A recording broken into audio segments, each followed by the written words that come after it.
அவருக்கு ஒரு தனி அடையாளம் வந்தது. தெளிவித்த யோசப் போன்றாக கொண்ட அடையாளம் வந்தது.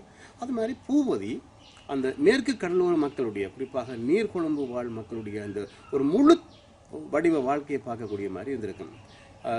ராஜநாராயணனுடைய எழுத்துக்கள் எவ்வாறு அந்த கரிசல் காட்டு இலக்கியத்துக்கு ஒரு அடையாளமாக ஒரு முகமாக இருக்கின்றதோ அது மாதிரி ஒரு பரிமாணத்தை, ஒரு முகத்தை கொண்டு வரக்கூடிய ஒரு வாய்ப்பு அந்த அந்த மேற்கு கடலோர இலங்கையினுடைய மேற்கு கடலோர மக்களுடைய வாழ்க்கையின் ஆன்மாவை அடையாளத்தை கொண்டு வரக்கூடிய ஒரு வாய்ப்பு பூபதிக்கு இருந்தது. ஆனால் பூபதி அதை தொடர்ந்து கொண்டு வர வேணும் என்று விரும்புகிறோம். இப்போதுங்கிற ஒரு காலம் இல்லை. அடுத்தது சமூக செயல்பாட்டு தளம். அதை பற்றி பேரரும் பேசியிருக்கின்றார்கள் பல்வேறுபட்ட இடங்களில். போரால் பாதிக்கப்பட்ட ஒரு சமூகத்தினுடைய கல்வி தேவை. அப்போ அந்த கல்வி தேவையை கவனத்தில் கொண்டு பூபதி இலங்கை கல்வி மாணவர் நிதியம் என்ற ஒரு நிதியத்தை உருவாக்கி அதற்காக கடந்த 25 ஆண்டுகளாக பல்வேறுபட்ட ஆக்களையும் ஒருங்கிணைத்து வேலை செய்கின்றார். அவருடைய அந்த யுத்தத்துக்கு பிறகான சூழலில் நானும் அந்த விடயங்களை ஒரு பூபதியோடு இணைந்து சில விடயங்களில் பங்களிப்பு செய்யக்கூடிய இருந்தது. குறிப்பாக சில உதவிகளை அல்ல சில அவதானிப்புகளை மட்டும் செய்யக்கூடிய இருந்தது. அப்போ நான் பார்த்தேன் அந்த வேலையின் முக்கியத்துவம், அந்த வேலையை பூபதி செய்கின்ற விதம், அது மிக மிக ஒரு நேர்த்தியாக செய்கின்ற ஒரு தனி மனித, ஒட்டுமொத்தமாக பார்த்தால் பூபதி ஒரு தனி ஆளாக செயற்படுறது என்ற தோற்றம் பெறாமல் ஒரு தனி மனித இயக்கம் மாதிரி தான் அவர் செயற்படுகின்றார். எழுத்து, சமூக செயல்பாடு, ஊடகப்பணி என்ற முப்பரிமாணங்களுக்குள் தன்னை வைத்துக் கொண்டிருந்த பூபதி ஒரு தனி மனித இயக்கம் என்றுதான் நான் சொல்வேன். முருகபோதிட்ட பிடிச்ச இன்னொரு விஷயம் என்னென்னா, அவர் தகவல்களை எப்படி கோர்த்து வைக்கிறன்ற முறை உண்டு. இப்போ அவருக்கு தெரிஞ்ச எந்த மனிதர்களை பற்றியும் அல்ல தெரியாத மனிதர்களை பற்றியும் அவர்கள் தகவல்களை எப்பயுமே தன்னுடைய கணனியில் பதிஞ்சு வைத்திருப்பார். மிக ஒழுங்கமைப்போடு அந்த தகவல்கள் பேணப்பட்டிருக்கும். அவர் ஒரு தகவல் களஞ்சியம் என்று கூட சொல்லலாம். இப்போ அண்மையில் கீராஜ நாராயணனை பற்றி ஒரு தகவல் ஒன்று கேட்டு அவருக்கு தொலைபேசி அழைச்ச போது அந்த கீராஜ நாராயணனுடைய முழு சரித்திரமுமே சொல்ல தொடங்கிட்டார். மருதூர் கொத்தனுடைய சிறுகதையில் வாசிச்சுட்டு அந்த எப்படிப்பட்ட மனுஷர் என்று சொல்லி ஃபோன் பண்ணி பேசினா, மருதூர் கொத்தன் எங்கே பிறந்தார், அவரோட எப்படி தான் பழகினது சொல்லி முழு தகவல்களும். அப்போ முருகபோதி மாதிரியான மனிதர்கள் வெறும் மனிதர்கள் மாத்திரம் இல்லாமல் அவர்களுக்கு பின்னால் ஒரு மிகப்பெரிய தகவல்கள், அவருடைய காலத்து மனிதர்களுடைய எண்ணங்கள் எல்லாமே அவர் சுமந்து கொண்டு திரிகிறார். அவற்றையெல்லாம் அவரோடு நெருங்கி பழகும்போது கேட்டறியணும் என்றது என்னுடைய விருப்பங்களில் ஒன்று. முருகபோதி தொடர்ந்தும் என்ன மாதிரியான வளர்கிற எழுத்தாளர்களுக்கு ஆதரவளித்து கொண்டு ஒரு வழிகாட்டி மரமாக இருக்கணும்ன்றது என்னுடைய சுயநலம் கலந்த ஆசை. எழுத்தாளர்களும் கலைஞர்களும் பத்திரிகையாளர்களும் தான் என்னுடைய பெரும்பாலான நண்பர்களாக இருக்கிறார்கள். அந்த நட்புறவு இன்றைக்கும் நீடித்து கொண்டிருக்கிறது. இவர்களில் பலர் இன்று எம்மிடையே இல்லை. நான் ஒரு தொகுப்பை முதலிலே எழுதினேன். அதாவது நெஞ்சில் நிலைத்த நெஞ்சங்கள் என்ற ஒரு தொகுப்பு பாரிஸ் ஈழநாட்டு வெளிவந்தது. நண்பர் குகநாதன் ஆசிரியர். அதிலே கனகசெந்திநாதன், டேனியல், கைலாசபதி, HMB மொஹிதீன், காவல் ஜெகநாதன், இப்படி பலரை பற்றி நான் அந்த தொகுப்பிலே எழுதியிருக்கின்றேன். அதன் பின்னர் காலமும் கணங்களும் என்ற ஒரு தொகுப்பு கிட்டத்தட்ட 90 எழுத்தாளர்கள் கலைஞர்களை பற்றி என்னுடைய நினைவு பகிர்வுகளை அதில் எழுதியிருக்கின்றேன். இந்த எழுத்தாளரை பற்றியெல்லாம் நான் அவ்வப்போது அவர்களை சந்தித்து எழுதுகின்ற நேர்காணல்கள் பதிவுகளில் எல்லாம் அவர்களை பற்றி நிறைய குறிப்பிட்டிருக்கின்றேன். அடிக்கடி நான் சொல்வது என்னவென்றால், கருத்து முரண்பாடுகள் ஒருவருடைய மேன்மையை இனங்காண்பதில் தவறிழைத்து விடக்கூடாது என்பதில் நான் ரொம்ப கவனமாக இருக்கிறேன். 1999 நான் முதலில் ஆஸ்திரேலியா வந்த பொழுது அந்த காலத்திலே தான் நான் முருகபோதியை முதலில் சந்தித்தேன்.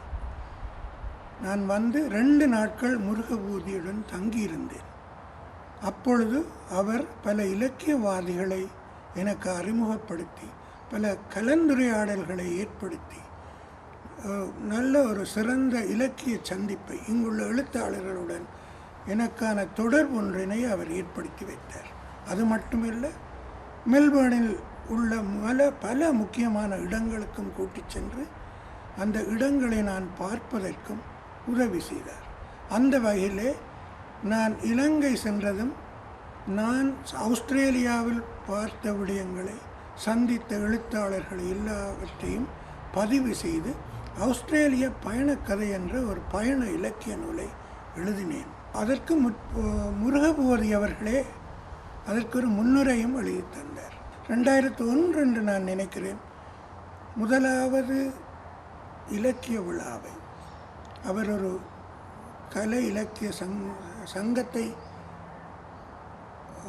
ஆஸ்திரேலியாவிலே நிறுவி அதன் மூலம் ஒரு முதலாவது இலக்கிய விழாவை, எழுத்தாளர் விழாவை அவர் நடத்தினார். அந்த விழாவிலே, முதல் விழாவிலேயே நானும் மனைவியும் பிரதம அதிதிகளாக இங்கே வந்து அந்த விழாவில் கலந்து கொண்டோம். அதிலே மல்லிகை ஆஸ்திரேலிய சிறப்பிதழ் வெளியிடப்பட்டது. அந்த சிறப்பிதழையும் நான் அங்கிருந்து கொண்டு வந்து அந்த சிறப்பிதழை வெளியிட்டு வைத்தேன். அதன் பிறகு 2004ஆம் ஆண்டில் கூட கன்பராவில் நடந்த நிகழ்விலே அப்பொழுது ஞானம் சஞ்சிகை வெளிவந்து விட்டது. அந்த சஞ்சிகையின் ஆஸ்திரேலிய சிறப்பு விழாவை மலரை நான் வெளியிட்டு வைத்தேன். அவரும் ஞானம் சஞ்சிகையின் பல கட்டுரைகளை எழுதியிருக்கிறார், தொடர் கட்டுரை எழுதியிருக்கிறார். முருகபூதி அவர்கள் 2011ஆம் ஆண்டு இலங்கையிலே நடந்த சர்வதேச எழுத்தாளர் விழாவிலே என்னை இணைப்பாளராக நியமித்தார். அந்த விழாவுக்கு நாங்கள் ஆரம்ப கட்ட வேலைகளை செய்து கொண்டிருந்த பொழுது பலவிதமான எதிர்ப்புகள் உலகெங்கிலும் இருந்து வந்தன. அது அரசியல் காரணமான சில எதிர்ப்புகள் அங்கு வந்தன.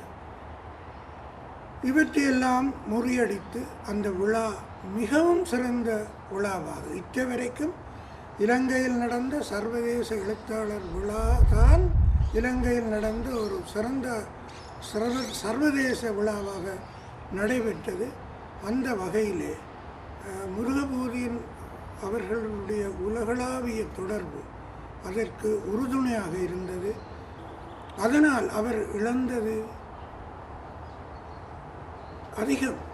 ஆனாலும் எங்களுடைய இலக்கியத்துக்கு, ஈழத்து இலக்கியத்துக்கு அவர் செய்ததும் அதிகம். முருகபூதியை நான் முதல் சந்தித்தது 1989ஆம் ஆண்டு. கடந்த 29 வருடங்களாக அவருக்கும் எனக்கும் இடையிலான நட்பு தொடர்ந்து கொண்டிருக்கின்றது. இந்த காலகட்டத்தில் அவர் என்னுடனும் நான் அவருடனும் செய்த பணிகள் பல நினைவில் தங்க வைத்துள்ளன. ஆஸ்திரேலியாவில் முதலாக நான் மரபு என்ற சஞ்சிகையை நடத்த நினைத்த பொழுது எனக்கு முன்னின்று உதவி செய்தவர்களில் முருகபூதி மிகவும் முக்கியமான ஒரு ஆள். அவருக்கூடாக எனக்கு கிடைத்த நட்புகளில் திரு எஸ்போ என்ற பொன்னுத்துறையின் நட்பு மிகவும் முக்கியமானது. எஸ்போ அந்த மரபில் எழுத வைப்பதற்கு தூண்டியதே முருகபூதி தான். தானும் இயங்கி மற்றவர்களை இயங்க வைப்பதில் முருகபூதி முன்னணியில் நிற்பவர். அவர் இலங்கை மாணவர் கல்வி நிதியத்தில் இதுவரைக்கும் தலைவராக இருந்ததில்லை, தனிய தொண்டனாகவே இருந்து வந்திருக்கின்றார். அவரை பொறுத்தவரையில் கல்வியும் இலக்கியமும் 2 கண்கள் போன்றவை. அவருடன் சேர்ந்து நாங்கள் இயங்குவதில் எமக்கு தேவையான உயிரிழவுகளை அவர்தான் அளித்தந்துள்ளார். ஒரே சமயத்தில் பத்திரிகையாளனாகவும் படைப்பாளியாகவும் நான் இயங்கிக் கொண்டிருந்தமையினால் பலரையும் பல இயல்புகளை கொண்டவர்களையும் பல்வேறு விதமான குணாதிசயங்கள் கொண்டவர்களையெல்லாம் நான் சந்திக்க நேர்ந்தது. முக்கியமாக பத்திரிகை துறையிலே அரசியல் தலைவர்கள், தொழிற்சங்க தலைவர்கள், கட்சி தொண்டர்கள், அதே நேரத்தில் எங்கள் நாட்டிலே நீடித்த போரிலே பாதிக்கப்பட்ட மக்கள், இப்படி பலரையும் நான் சந்தித்து உரையாடக்கூடிய ஒரு சந்தர்ப்பம் எல்லாம் எனக்கு அமைந்தது. பலரை பேட்டி கண்டிருக்கின்றேன், அவர்களை பற்றி எழுதியிருக்கின்றேன். அதே போன்று ஒரு படைப்பிலக்கியவாதியாக, எழுத்தாளனாக நான் இயங்கும் பொழுது சங்கங்கள், அமைப்புகளிலெல்லாம் நான் பங்கு பற்றி வந்திருக்கின்றேன். இலங்கையில் எங்கள் ஊரில் நீர்கொழும்பு இலக்கிய வட்டம், இந்து இளைஞர் மன்றம், நான் கல்வி கற்ற விஜயரட்னம் இந்து மத்திய கல்லூரியுடைய பழைய மாணவர் சங்கம், கொழும்பிலே இலங்கை முற்போக்கெழுத்தா சங்கம் போன்ற அமைப்புகளிலெல்லாம் நான் ஈடுபட்டிருக்கின்றேன். அதே நேரத்தில் மனித உரிமை இயக்க பணிகளிலும் ஈடுபட்டிருக்கிறேன். ஏற்கனவே குறிப்பிட்டது போன்று அரசியல் கைதிகளை விடுதலை செய்ய வேண்டும் என்ற போராட்டத்தில் இறங்கியது போன்று யாழ்ப்பாணத்தில் நூல் நிலையம் 81ஆம் ஆண்டு பொது நூல் நிலையம் எரிக்கப்பட்ட பொழுதும் நாங்கள் அதற்கு எதிராகவும் கூட்டங்கள் எழுச்சிகளையும் நடத்தி புத்தகங்களை எல்லாம் சேகரித்து கொடுக்கின்ற இயக்கத்தில் எல்லாம் ஈடுபட்டிருக்கின்றேன். இந்த மாதிரியான பணிகளிலெல்லாம் நாங்கள் ஈடுபடும் பொழுது விமர்சனங்களை சந்திக்க வேண்டி வரும், எதிர்வினைகளை எல்லாம் நாங்கள் சந்திக்க வேண்டி வரும். பொது வாழ்க்கைக்கு வந்துவிட்டால் இவற்றையெல்லாம் எதிர்பார்க்க வேண்டும்.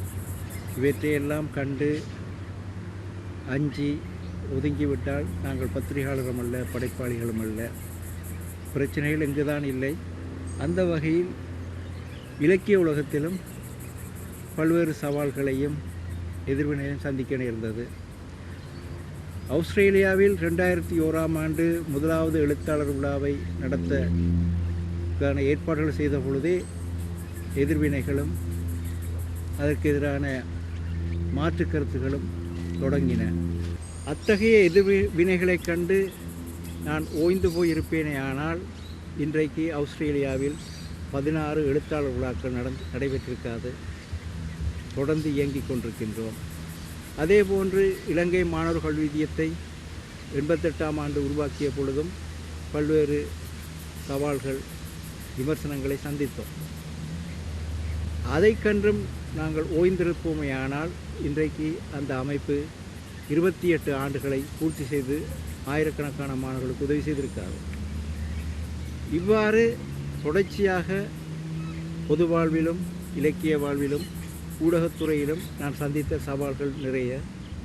2011ஆம் ஆண்டு நாம் கொழும்பிலே நடத்திய சர்வதேச எழுத்தாளர் மகாநாட்டுக்கும் பல்வேறு தரப்பில் அழுத்தங்கள் சவால்களை சந்திக்க நேர்ந்தது.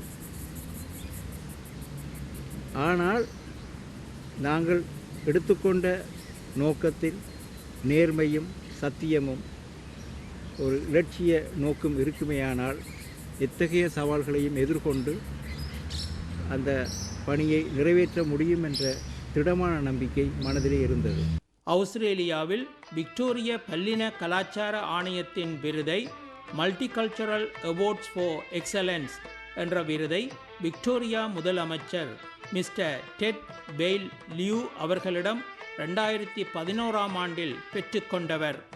அதற்கு முன்னர் 2002ஆம் ஆண்டில் ஆஸ்திரேலிய தினத்தின் பொழுது, அதாவது ஆஸ்திரேலியா டே, சிறந்த பிரஜைக்கான விருதை பெஸ்ட் சிட்டிசன் அவார்ட் டர்பின் மாநகர சபையிடமிருந்து பெற்றுக்கொண்டார்.